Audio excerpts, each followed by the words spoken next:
Hello everyone and welcome back to Oba's Trending Gist, where we break down the biggest stories making waves in Nigeria. Today, we have a politically explosive story that could define the road to the 2027 presidential election. The 2027 race might seem far, but believe me, the chase card has already begun.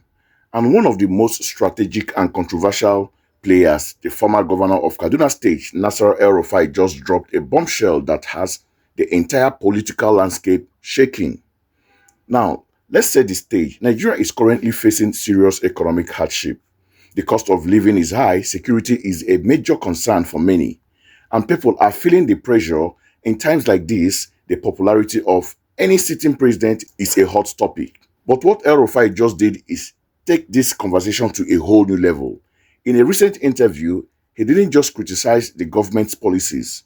He came armed with what he called scientific polling data that paints a very bleak picture for President Bola Ahmed Tinubu. Before we play the clip, it is crucial to remember the context. El-Rufai is no longer a neutral observer or even just a member of the ruling party, the APC. He and other political heavyweights are reportedly forming a new political movement, a coalition aimed directly at unseating President Tinubu in 2027. So, as you watch this, keep in mind, is this an objective assessment or the first major political attack of the next election cycle? All right, enough talk from me. Let's roll the clips from this interview on Arise TV. Pay close attention to the numbers he gave. Sit back and take a watch. Wider public mood is, because it is fair to say that many people may not like Mr. Tinubu, but many of them are undecided and are not necessarily convinced that people like you or Atiku or Obi or Kwankwaso are a better alternative. Well, we have to ask the people to make up their minds. Do you like what is happening? This is just 2 years, okay? If you're happy with what is happening, if your life has got better since President Tinubu was sworn in on May 29, 2023, fine. But if not, why not give some other people a chance? Well, the reason I ask that is because, I'm wondering whether you've carried out any sort of scientific poll to actually determine how popular he is. Because no, I remember in 2023. Yes, we have. When you were sitting where you're sitting now, and I interviewed you, yes, and I quoted the polls to you that suggested that Mr. Tinubu was only marginally popular. Yes. And you disputed that. Yes. But in the end, he could only manage less than a third of the vote, or around a third. Yes. While the two leading opposition candidates got collectively 2/3 of the vote. True. Throughout the polling before the 2023 election, we knew that the election was going to be tight, very tight. But we were ahead. We knew we were going to be tight. We have done some polling. And I have mentioned some time ago that in many parts of the country, particularly in the southeast and the north, President Tinubu has 91% disapproval rating. Even in Lagos, he has 78% disapproval rating. Okay, in some states, and that's a scientific poll. It's a scientific poll, right. And in some states in the southwest, he's doing a bit better. Ondo, Ekiti. He's doing better than 78% disapproval rating, but there is nowhere he's doing better than 50%, even in the southwest. The guy is gone. He's performed miserably. The economy has tanked. The security architecture has failed. There are no clear trade, industrial, and investment policies. Everything is going wrong. They are raising lots of revenues, but we don't know where the revenues are going because there are no results. Well, they say they're giving a lot of that money to the states. And let's face it, development, you were a governor before. Yeah, the states are responsible for development. They are not responsible for all development. Not all. States are responsible for education, healthcare, and so on. Key, but major infrastructure, electricity, our rail system, our aviation system, the telecom system, is all under exclusively federal so far. So, yes, the states are getting more money in Naira terms, but my question is, where are the results? President Tinubu went to Kaduna last week to commission projects.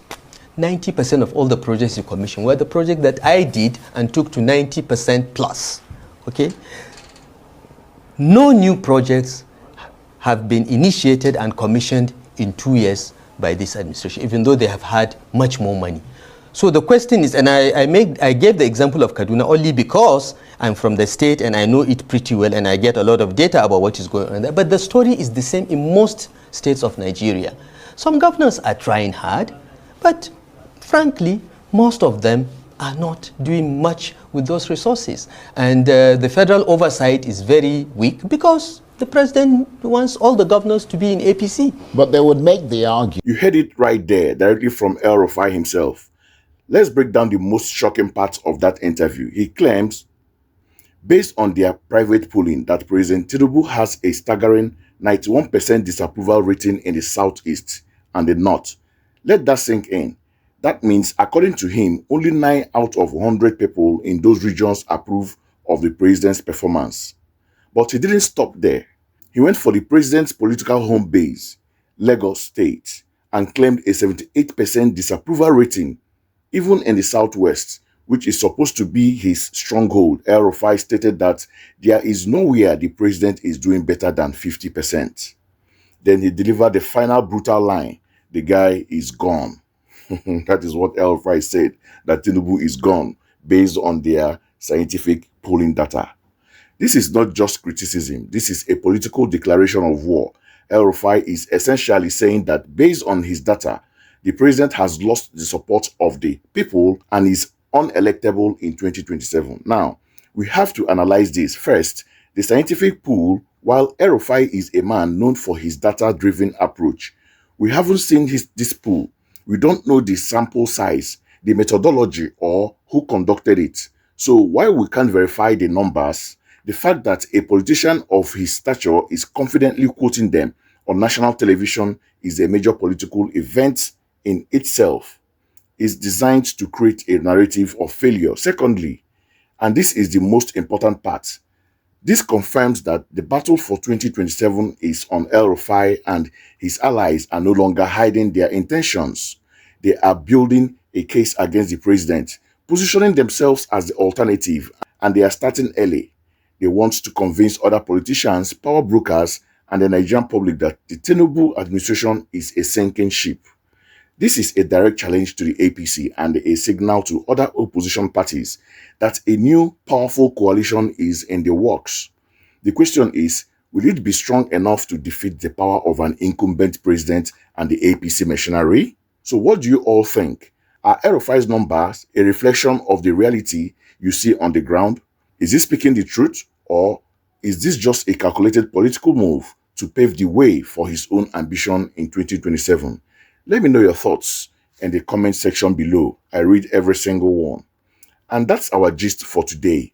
If you found this analysis helpful, please give this video a thumbs up, share it with your friends, and if you haven't already, hit that subscribe button and turn on the notification bell so you never miss an update from Oba's Trending Gist. Thanks for watching, and I'll see you in the next one.